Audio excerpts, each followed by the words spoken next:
not stop in time, he would have an accident. I must warn him, cried Percy. Percy took the biggest puff he had ever taken, and he blew the loudest whistle he had ever blown. Something must be wrong, cried Thomas, and he applied his brakes just in time.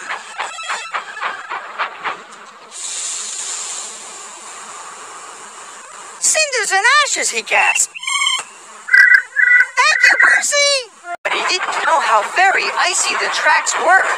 His wheels started to slip and slide.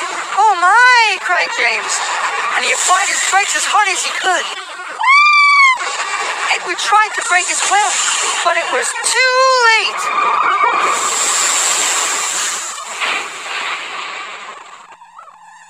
Bust my bumpers, cried James. Oh, dear, wheezed Edward. Emily let out a wheeze of steam. She did know best. But suddenly, there was a terrible noise.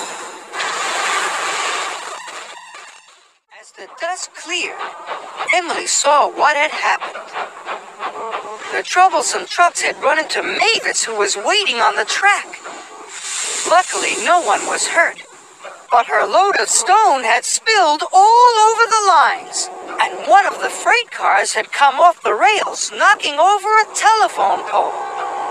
Percy, cried Mavis, you're not supposed to be on this track.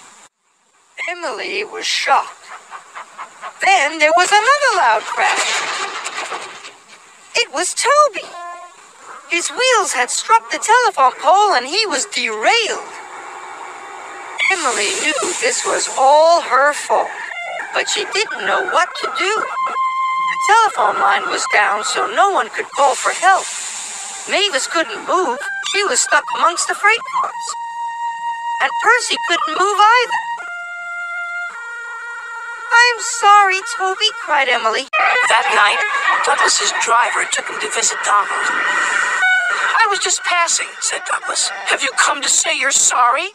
Donald sniffed. This made Douglas very cross. I've nothing to be sorry for, he said, and steamed away in a huff. The next day, Donald was in a bad mood. Duck could see he was getting too close to the buffers. Look out! Duck shouted, but it was too late. Donald's driver was very cross. This wouldn't have happened if you were working with Douglas, he said. Donald knew he was right, and Duck knew he couldn't pull Donald back onto the rails. So he went for help.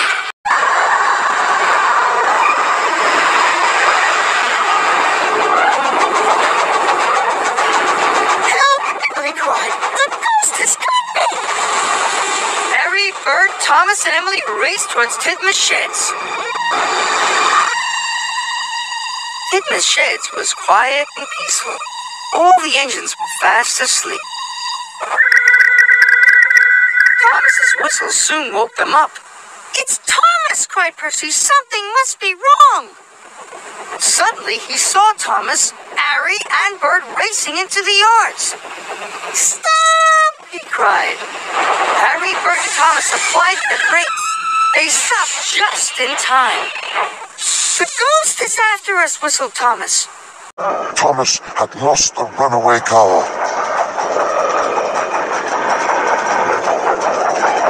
But his roller coaster ride was so much fun.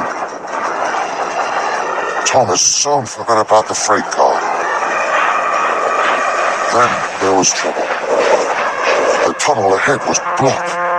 Oh no, cried Thomas. He applied his brakes well too late. Thomas landed in a pool of water. Oh, frizzling fireboxes. This tunnel is flooded, he gasped. It didn't feel fun anymore. It felt scary. Runaway trucks are coming, he cried. You must change the points. The signalman quickly changed the points. The troublesome trucks hurtled into a siding, they biffed and bashed the buffers.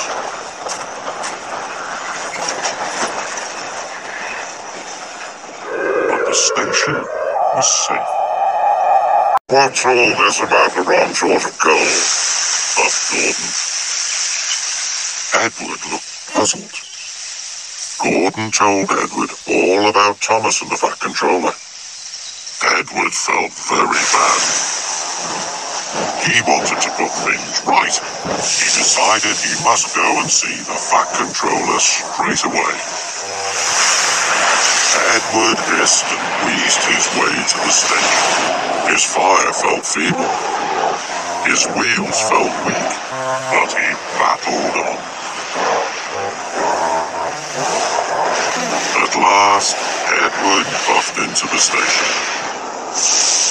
He found the Fat Controller. "It's all my fault, sir," he said sadly. "I asked Thomas not to tell you I couldn't work. I was afraid of going for scrap. I'm very sorry. I should have talked to you this morning." "Yes," said the Fat Controller. "You should always tell me if you have a problem. You are a loyal, hard-working and really useful engine.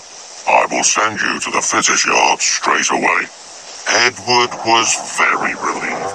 Thomas was very tired from his extra work, but they both agreed, even when it's hard, it's always best to tell the truth. "It was naughty of Thomas to tease you, Percy," said Duck. "He was only playing," said Percy. "I hope he hurries up. I wouldn't want him to be late for the fireworks." "He's after me!" "I don't think he'll be late," said Duck. Duck and Percy joined the other engines for the fireworks. "Where's Thomas?" Percy asked. "He'll miss all the fun."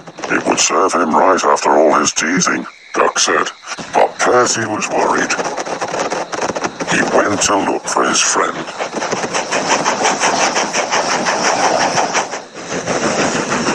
He found Thomas all alone in the shed. "Are you all right, Thomas?" he said. "Yes, I'm sorry I teased you, Percy," Thomas said. "Duck was right. We all feel scared sometimes." "And we all have to say sorry sometimes," said his friend. "So come on, Thomas. We can watch the fireworks just as well from here." And he was right.